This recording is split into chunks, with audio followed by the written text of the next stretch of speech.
Hey guys, welcome back to the channel. In today's video, I'll show you how to claim your Docs token on your Bybit wallet in 2025. Make sure to watch till the end and let's jump right into it. The first thing you want to do is open the Docs app on Telegram. Once you're in, click on the deposit to exchange option.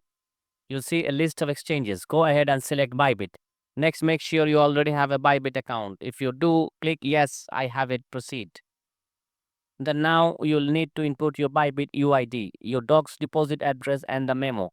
To find your UID, head over to your Bybit account and navigate to your profile. Copy your UID and then paste it into the required field in the Docs app. After that, go to the asset sections in Bybit. Click on deposit and search for Docs token. Select the T network. Then copy both the wallet address and memo. Now return to the Docs app. Paste the wallet address and memo. And double check all the detail to ensure everything is correct. Finally, click send. Confirm the transactions and just wait for the deposit to be processed. And that's it. You have now successfully claimed your Docs token to your Bybit wallet. Thanks for watching and don't forget to like, share and subscribe for more tech guides. See you in the next one.